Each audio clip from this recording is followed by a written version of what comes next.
Everyone welcome back to शिक्षा career jobs YouTube channel. काफ़ी महीने बाद ऑलमोस्ट 5 महीने हो चुके हैं।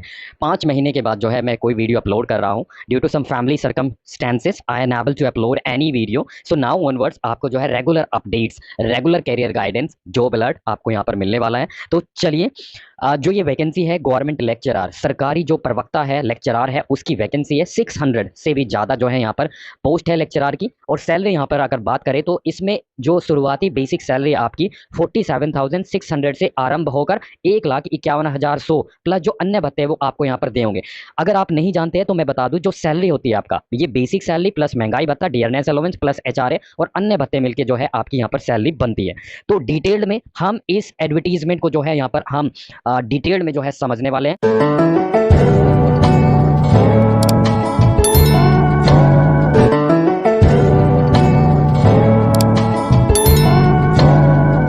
कि जैसा मैं 600 से ज़्यादा वैकेंसी की बात यहाँ पर कर रहा था, तो आप यहाँ पर देख सकते हैं टोटल जो वैकेंसी है वो 613 है, जिसमें 550 पद पुरुषों के लिए है और 63 जो पद है वो महिलाओं के लिए जो है आरक्षित यहाँ पर किए गए हैं।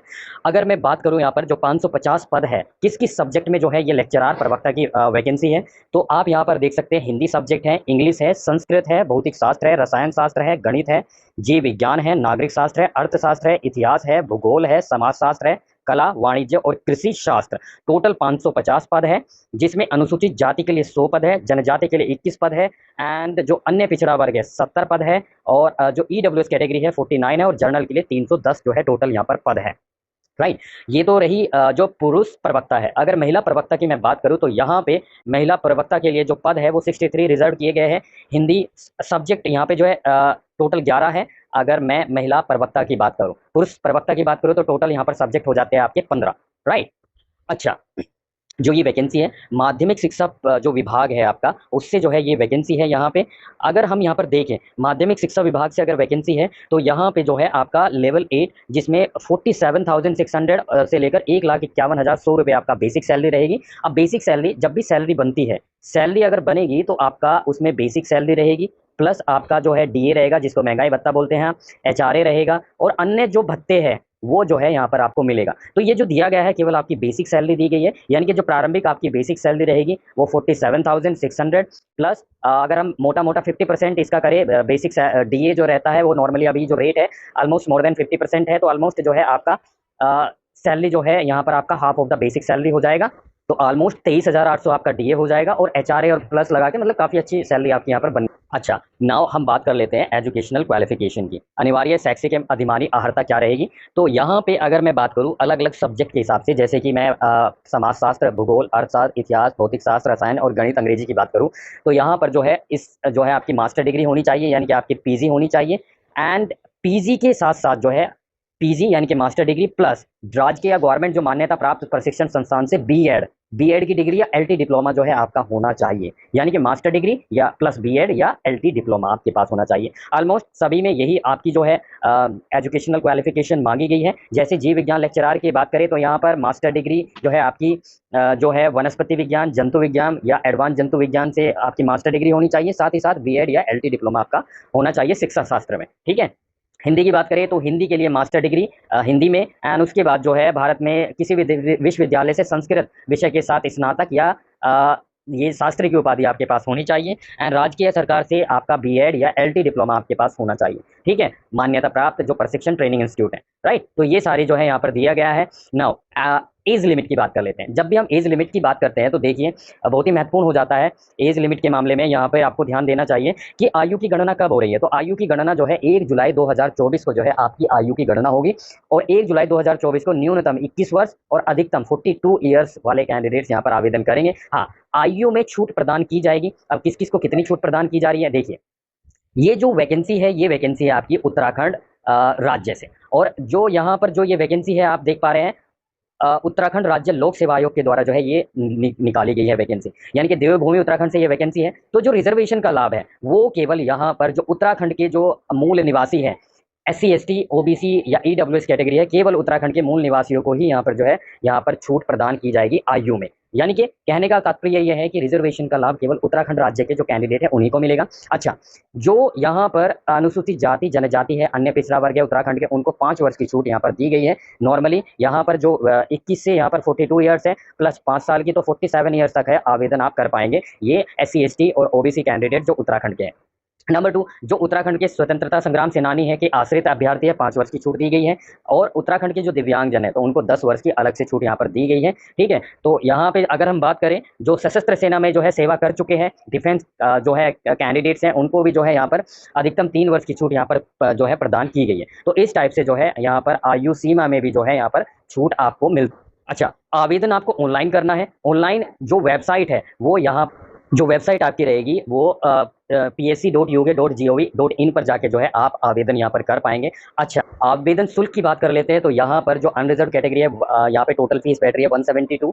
उत्तराखंड के जो अन्य पिछड़ा वर्ग है उनके लिए 172.30 और जो अनुसूचित जाति जनजाति है 82.30 और आर्थिक रूप से जो EWS कैंडिडेट है 172.30। ठीक है।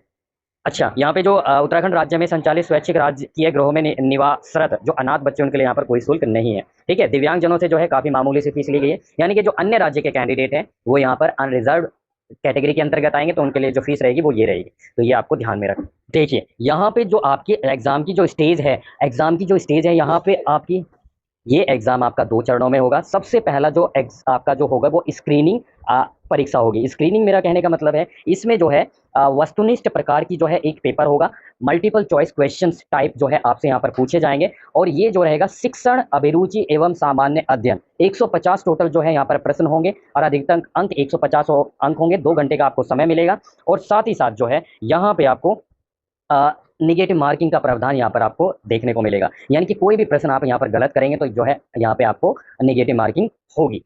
राइट नाउ अगर हम देखें, अगर आप स्क्रीनिंग जो प्रथम चरण है स्क्रीनिंग परीक्षा पास कर लेते हैं तो उसके बाद आपका द्वितीय चरण में आपको एग्जाम देना होगा जो कि विषयवार एक लिखित परीक्षा होगी और ये परीक्षा भी जो है वस्तुनिष्ठ प्रकार यानी कि मल्टीपल चॉइस टाइप की जो है ये परीक्षा होने वाली है, जिसमें टोटल 200 प्रश्नों की संख्या होगी, एक एग्जाम होगा और हिंदी इंग्लिश 2 माध्यमों में आपका एग्जाम रहेगा। 200 अंक अधिकतम और 3 घंटे का समय दिया जाएगा, यानी कि जिस भी सब्जेक्ट के लिए आप अप्लाई कर रहे हैं उस सब्जेक्ट का जो है यहाँ पर आपसे पूछा जाएगा। ठीक है, तो यहाँ पे 2 चरणों में जो है आपका यहाँ पर जो है ये आपका सिलेक्शन। अच्छा, इंटरव्यू के लिए जो है इस विज्ञापन में कहीं पे कोई इन्फॉर्मेशन नहीं दी गई है, तो यहाँ पे आप अगर आपको यहाँ पे दिखाई दे तो डेफिनेटली जो है आप कमेंट सेक्शन में मुझे जो है बता सकते हैं। अच्छा, यहाँ पे अगर मैं बात करूँ सिलेबस की, तो जो आपका जो स्क्रीनिंग परीक्षा रहेगी प्रथम चरण वाली जिसको आप प्री एग्जाम भी बोल सकते हैं, उसमें यहाँ पर 40 अंकों का जो है यहाँ पर शिक्षण अभिरुचि जो है यहाँ से पूछा जाएगा। अच्छा, उसी में दूसरा खंड 35 अंकों का सामान्य अध्ययन पूछा जाएगा जिसमें ये सारी चीजें आपसे यहाँ पर पूछी जाएगी। उसके बाद तीसरे खंड रहेगा उत्तराखंड राज्य संबंधी ज्ञान 30 अंकों का होगा एंड चौथे खंड में असामान्य बुद्धि परीक्षण होगा 25 अंकों का एंड उसके साथ साथ 5वें खंड में आपका हिंदी रहेगा 20 अंकों का एंड उसके बाद जो है यहाँ पर ये इंग्लिश में आपको दिया गया है स्क्रीनिंग एग्जाम ऑब्जेक्टिव टाइप और यहाँ पर जो है ये सिलेबस आपको यहाँ पर दिया गया है। ठीक है, तो 5 खंड रहेंगे जिसमें मैंने आपको बताया। नेक्स्ट जो है आपका जो द्वितीय चरण है यानी कि आपका जो मेन एग्जाम है जिसमें जो MCQ टाइप ही होगा, वस्तुनिष्ठ टाइप के क्वेश्चन पूछे जाएंगे और ये जो है आपके सब्जेक्ट के अनुसार होगा। सब्जेक्ट का जो है सिलेबस यहाँ पर जो है दिया गया है, आप यहाँ पर देख सकते हैं। अच्छा, सिलेबस के लिए जो है इस PDF को मैं अपने टेलीग्राम चैनल पर डाल दूंगा, आप ज्वाइन कर सकते हैं, लिंक डिस्क्रिप्शन बॉक्स में। अच्छा, कुछ महत्वपूर्ण बातें आप डिस्कस कर लेते हैं। सबसे पहला जो है यहाँ पर जो आपकी स्क्रीनिंग परीक्षा होगी, जो फर्स्ट परीक्षा होगी प्री एग्जाम, उसमें मिनिमम अंक आपको यहाँ पर प्राप्त करने हैं और मिनिमम अंक आपकी कैटेगरी के अनुसार आपको यहाँ पर दिए गए हैं। जनरल है 35%, अन्य पिछड़ा वर्ग है 30%, EWS के लिए 30, SC ST के लिए 25% अंक आपको यहाँ पर जो है प्राप्त करने ही है कम से कम। ठीक है, इसी टाइप से जो आपका यहाँ पे हम देखें जो आपकी लिखित परीक्षा है चरण 2 की, उसमें भी न्यूनतम अंक आपको प्राप्त करने हैं, ये आपको कम से कम प्राप्त करने ही होंगे। जो आपका एग्जाम सेंटर रहेगा वो उत्तराखंड के जो जिले हैं ऑलमोस्ट उन्हीं में जो है आपका एग्जाम सेंटर जो है यहाँ पर रहने वाला। टोटल जो है 20 एग्जाम सेंटर आपके यहाँ पर रहने वाले हैं। राइट। अच्छा, आवेदन आप 18 अक्टूबर से प्रारंभ होकर 7 नवंबर 2024 तक जो है चलेंगे। अच्छा, किसी भी टाइप कोई करेक्शन आप करना चाहते हैं तो 19 नवंबर से 28 नवंबर तक विंडो ओपन हो रहेगी, आप जो है यहाँ पर करेक्शन कर पाएंगे। ठीक है। अच्छा, एक और चीज़ डाउट नॉर्मली कैंडिडेट को रहता है कि जो ये एजुकेशनल क्वालिफिकेशन मांगी गई है इसके लिए क्या फाइनल ईयर के अपेयरिंग कैंडिडेट्स आवेदन कर सकते हैं? तो काफ़ी क्लियरली यहाँ पर किया गया है कि ऑनलाइन आवेदन भरने की अंतिम तिथि तक, यानी कि ऑनलाइन आवेदन भरने की अंतिम तिथि क्या है? 7 नवंबर। 7 नवंबर तक जो है आपकी जो एजुकेशनल क्वालिफिकेशन है वो आपको जो है यहाँ पर प्राप्त हो जानी चाहिए, यानी कि आप यहाँ पे जो है आपको मार्कशीट वगैरह जो है यहाँ पर आपका रिजल्ट डिक्लेयर हो जाना चाहिए। ठीक है, तो यहाँ पर दिया भी हुआ है कि रिजल्ट डिक्लेरेशन डेट के कॉलम में जो है यहाँ पर मार्कशीट इश्यूइंग डेट का अंकन हो। ठीक है, तो यहाँ पर आपको ध्यान में रखना है। करेक्शन करना चाहते हैं तो करेक्शन आप कर सकते हैं। और जब आप आवेदन करेंगे तो आवेदन करने के बाद जो है एक फाइनल जो प्रिंट आउट है आप यहाँ पर आप उसको सेव करके रखेंगे, क्योंकि जब आपको यहाँ पर जो है दस्तावेजों का जो डॉक्यूमेंट का वेरिफिकेशन होगा उस टाइम पे जो है यहाँ पर आपको वो चीज़ें आपके पास होनी चाहिए। तो इसका प्रिंट आउट लेकर भी आपको अपने पास रखना है। अच्छा, कोई भी इन्फॉर्मेशन अगर मिस हुई है तो डेफिनेटली जो है आप मुझे कमेंट सेक्शन में पूछ सकते हैं। चैनल अभी तक आपने सब्सक्राइब नहीं किया तो चैनल को जरूर सब्सक्राइब करें। वीडियो अच्छी लगे वीडियो को लाइक करें, और सब्सक्राइब तो आप कर देते हैं लेकिन जो बेल आइकन है ना उसको दबाना जो है आप बिल्कुल भी ना भूलें। तो चलिए, keep watching and keep subscribing. Thank you.